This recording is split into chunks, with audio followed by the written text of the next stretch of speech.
কেয়া, আমি যেখানে থাকতাম সেখানে 2টা ছেলে খুন হয়েছে। খুন হয়েছে? হ্যাঁ, খুন হয়েছে। আর আমি চলে যাচ্ছি। কোথায় যাচ্ছ? জানি না আমি কোথায় যাব। পলাশডাঙ্গা বোধহয় আর কোনোদিন যাওয়া হবে না, তোমার সাথেও কোনোদিন দেখা হবে না। তুমি যদি আসতে তাহলে তোমাকে কিছু কথা বলে চলতাম। তুমি এখন কোথায়? হাতিরপুল পরিবাগ বাজারের গলির মাথায় থাকবো। তুমি গাড়িটা নিয়ে চলে আসো। অ্যাম্বুলেন্স খবর দিয়ে লাশ দুটোকে পোস্টমর্টমের ব্যবস্থা করো।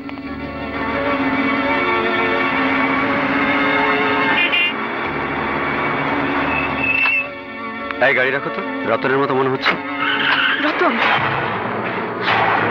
Don't move.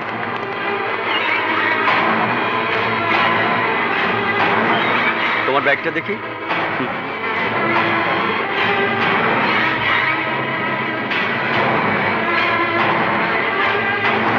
Yes, information correct.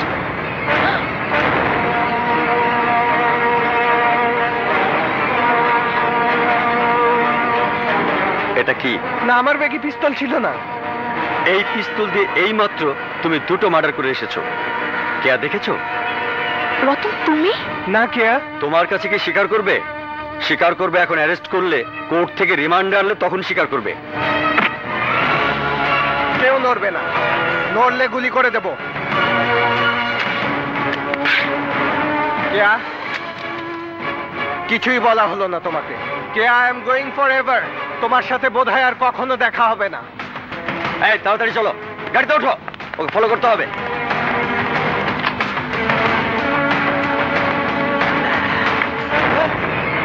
কিরে, আজকে তোর সিসি ক্যামেরায় কিছু ধরা পড়ে নাই?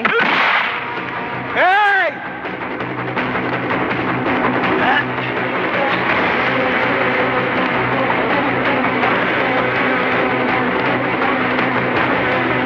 এই দাঁড়া!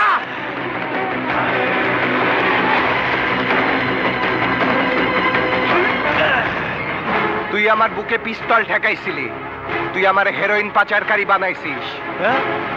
তোর বস জালাল আমারে মাইরে ফেলতে অর্ডার দিছে না? হেরোইন পাচারকারী তো বানাইছিস। এবার তোরে মার্ডার করে আমি খুনিও হইলাম।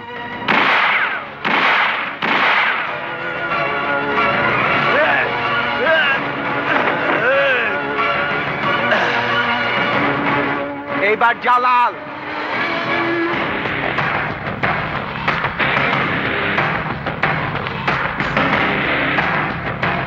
শোনো লাল্লু, তোমার ভাইয়ের জামিন হাইকোর্ট থেকে করে ফেলেছি। জি ভাই। নির্বাচন একেবারেই সামনে। আলী আহমদ বেঁচে থাকলে আমি কোনোভাবেই নমিনেশন পাবো না। আর সে যদি বেঁচে থেকে এমপি হতে পারে তাহলে তোমাদের অবস্থা কি হবে বুঝতে পারছো? জি ভাই, বুঝতে পারছি। তোমার ভাই তো কিছুই করতে পারলো না। তুমি আলী আহমদকে শেষ করে দাও, এরপর তোমার ভাইয়ের সাথে তুমি ঢাকায় চলে এসো। তোমার জন্য পুরস্কার আছে, অনেক বড় পুরস্কার।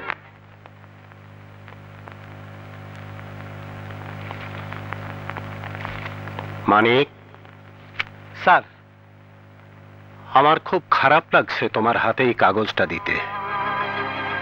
কি কাগজ স্যার? তোমাকে চলে যেতে হচ্ছে এই থানা থেকে। বদলি হয়েছে? কে করছে, কি জন্য হয়েছে বুঝতে পারছি স্যার। খাগড়াছড়ি না বান্দরবান? না, ঢাকায়। তাইলে তো স্যার আমি খুব খুশি। আমার বাইটারে দেখতে পারবো, বাসায় নিয়ে আসতে পারবো। কিন্তু আমি যে একজন ভালো অফিসার হারালাম। স্যার, আপনি ভালো তো ভালো। আপনি ভালো থাকলে অফিসার যতই খারাপ থাকুক ভালো হয়ে যাবে। কিন্তু আমার একটু ভয় লাগতেছে। কিসের ভয়? ঢাকায় বাসা নেওয়ার আগে মায়ের একা রেখে যাই কেমনে? আর ডাক্তার মেয়েটা খুব অসহায়।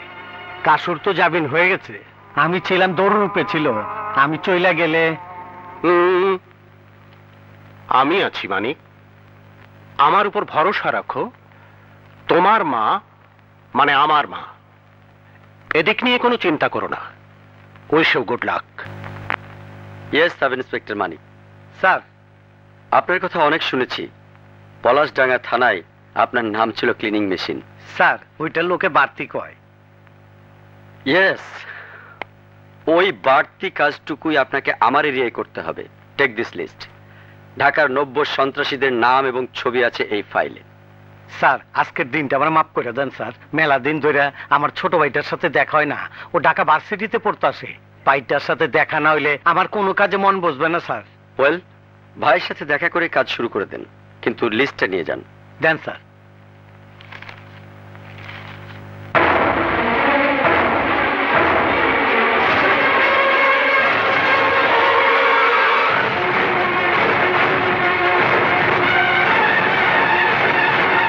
স্যার আমার রতনের নাম কেন? রতন? রতন একজন টেরর। রতনের সাথে আপনার কি সম্পর্ক? স্যার ও আমার ভাই। ভাই? হ স্যার, ও টেরর না, ভুল করে ওর নাম ছাপাইছে। কেউ শত্রুতা করে ওর নাম ঢুকাই দিছে।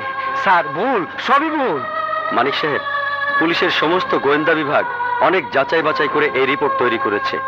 এটা ভুল হতে পারে না। আমার স্বপ্ন ভাঙতে পারে না স্যার। আমার রতন খারাপ হতে পারে না। মানিক সাহেব, কাম ডাউন। রতনের নামে অনেক অভিযোগ আছে। সে আমার হাত থেকে অস্ত্র নিয়ে আমার সামনে দাঁড়িয়ে আমার বুকে অস্ত্র ধরেছে। আমার বুকে! সেই অস্ত্র দিয়ে খুন করেছে ছাত্রনেতা গিয়াসকে। আমি বিশ্বাস করি না স্যার।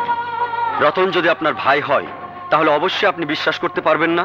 রতনকে আপনি অ্যারেস্টও করতে পারবেন না। ফাইলটা আমাকে ফেরত দেন। স্যার রতনকে বাঁচানোর কোনো পথ নাই। মানিক সাহেব, আপনি নিজেও একজন পুলিশ অফিসার। আপনি জানেন এই ধরনের সন্ত্রাসীদের পরিণতি কি হয়। অন্য কোনো অফিসারের হাতে এই কেস গেলে রতনের এনকাউন্টার হয়ে যাবে। না না স্যার, তার আগে আমারে গুলি করে মেরে ফেলে। আপনি রতনকে সারেন্ডার করান। স্যার আপনার আমি কথা দিতাছি, রতন ধরা দিব। আপনি আমারে কথা দেন, রতনকে আপনি বাঁচাইবেন। কিন্তু আমাদের চেষ্টা সফল হবে না যদি রতন কেয়ার ভাই জালালকে খুন করে ফেলে। এই রতন! এই চিৎকার করবি না। আমার এই হাতে আজকে কলম থাকার কথা ছিল, তোর জন্য আজকে পিস্তল। তোর গিয়াস আমার হাতেই মরেছে। এখন তুই একটা গুলি করব আমার জীবনটা বরবাদ করার জন্য, একটা করব আমার মায়ের আশা ভরসা ধ্বংস করার জন্য, আর একটা করব আমার ভাইয়ের স্বপ্ন মিথ্যে করার জন্য। এখন বল, প্রথম গুলিটা কোথায় করব? বল। রতন, আমি জানি আমার ছেলের পাপ, তবু পঙ্গু বাপের সামনে ছেলের পাপের শাস্তি দিও না রতন। ওকে মাফ করে দাও। আঙ্কেল,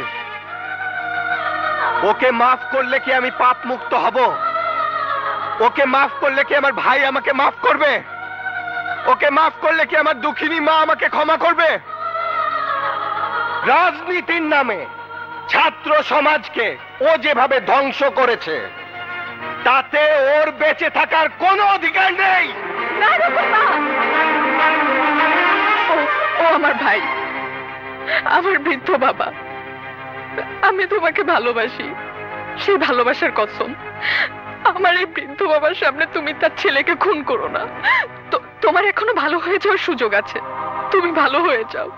নো কেয়া, আমার ভালো হয়ে যাওয়ার সমস্ত পথ বন্ধ হয়ে গেছে। The door is closed forever. It won't ever open. আমার চোখে কান্না নেই, শুকিয়ে গেছে পানি। হৃদয়ের কান্না দেখনি কেয়া? আমার হৃদয়ের কান্না দেখনি? আমার হৃদয়ের কান্নায় পানি পড়ে না, রক্ত ঝরে, রক্ত। তবুও তোমাকে আমি ভালোবাসি। সেই ভালোবাসার কসম যখন দিয়েছো, আজকের মতো ওকে ছেড়ে দিলাম। তবে একটা শর্ত দিলাম, ও জীবনে যত অপরাধ করেছে আগামী 7 দিনের মধ্যে পুলিশের কাছে ধরা দিয়ে সব বলে দিতে হবে।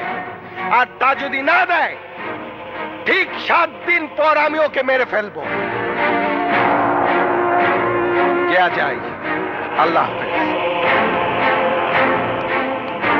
ভাইয়া, রতন যা বলে গেল, তুমি ওর কথা মতো পুলিশের কাছে ধরা দিয়ে যদি কোনো অপরাধ করে থাকো তাহলে সব বলে দাও। হ্যাঁ বাবা, তাই কর। Oh, shut up! Get out, you both! Father and daughter! You don't know me! আমি 2 দিনের ভিতর রতনকে মেরে ফেলবো। I will kill him within 2 days. Watch me! Watch me! I will kill! বাবা, কেয়া মা আমার।